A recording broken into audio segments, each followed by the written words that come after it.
Can't see. Do you know what he's doing?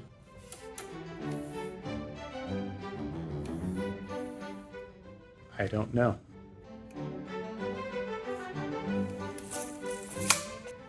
Oh, he's making something.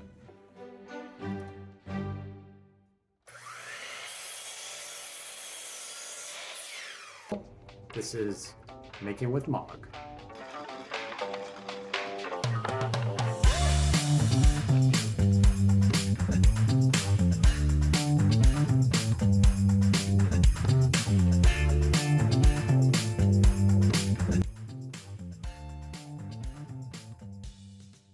Hello friends, and welcome back to the Makerspace.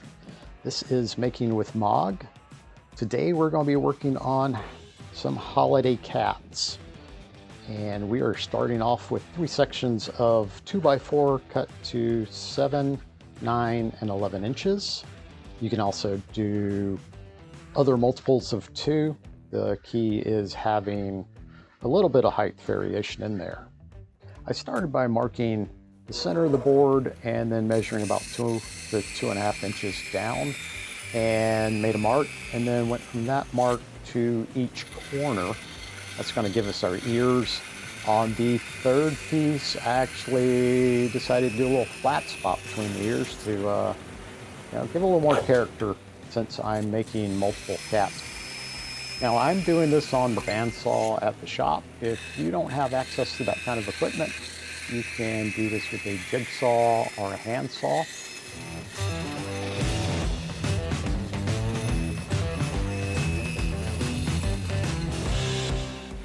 All right, this is looking pretty good. Let's head on over to the sander and smooth it out.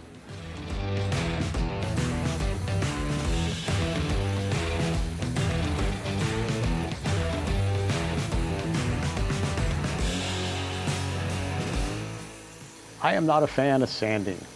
It is not my favorite thing to do, but it is necessary, so we're gonna do it. I'm using the 1-inch belt sander here, and it works really great, allowing me to get in between those ears and get them clean and smooth.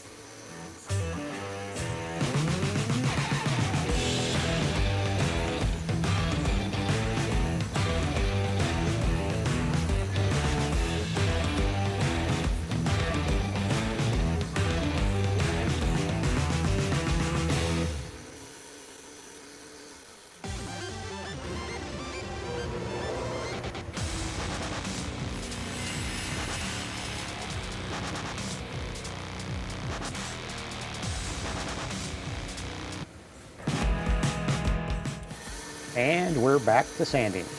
I took a quick trip over to the bandsaw and completely forgot to take the camera with me. Sorry about that. The idea is a nice homage to those feral cats living on the streets. The clipped ear is part of the trap, neuter, release program. That way they can track which cats have been neutered and which ones are left to be done. So we are sanding here. Notice I am sanding with the grain and knocking the sharp edges off any corners. I want to make sure I get the bottom as well, and that needs to be really square just so it'll stand up.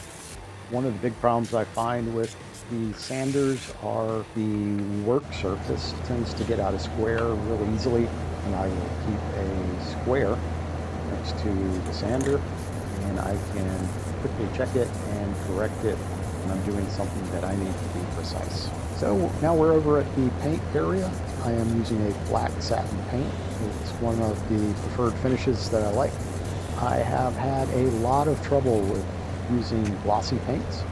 If you have some tips that might help me out, then just let me know in the comments below.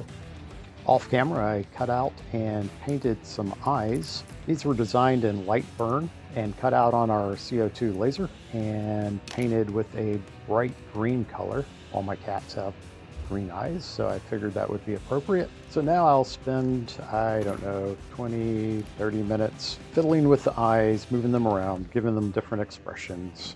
Half the time I'm amusing myself, and the other half I am reminding myself that super glue is permanent, so I need to get this right.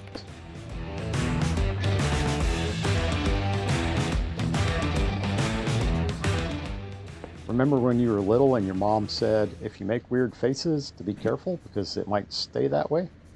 This is one of those cases where if you get it wrong, you're going to be looking at a weird face for a while.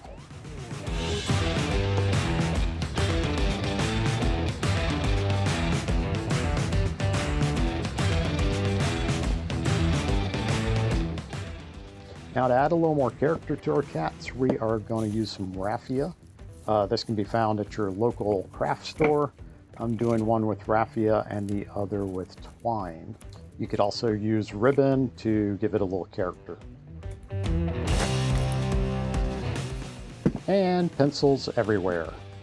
At least it wasn't my coffee.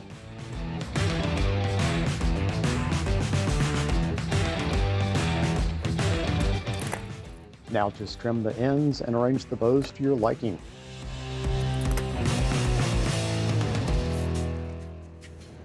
So these cats are a super easy project.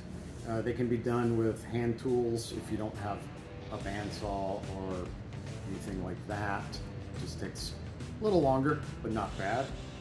One of the things I love about these are they are super cute. They fit the season really nice. One of the things I don't like is how easy they can tip over. So we're gonna fix that. After a quick trip to the laser, I had some cutouts that had cat characteristics. Check out those cute little toes and tail.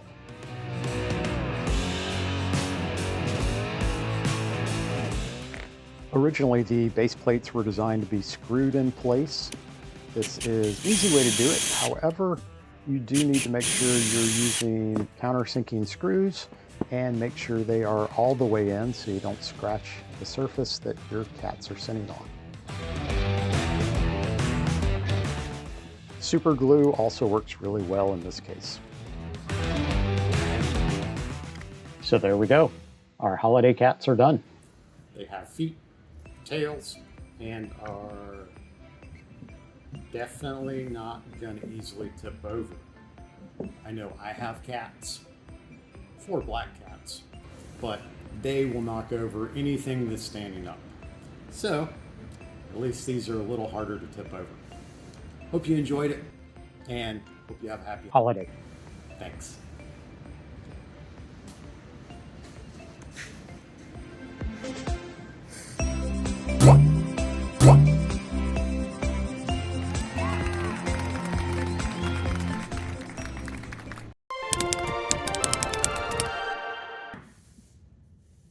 A local creator becomes indecisive and suddenly confused by his ruler while our cameras were watching. Do you have creative friends and family that this might happen to? And are you at risk? Find out tonight at 11.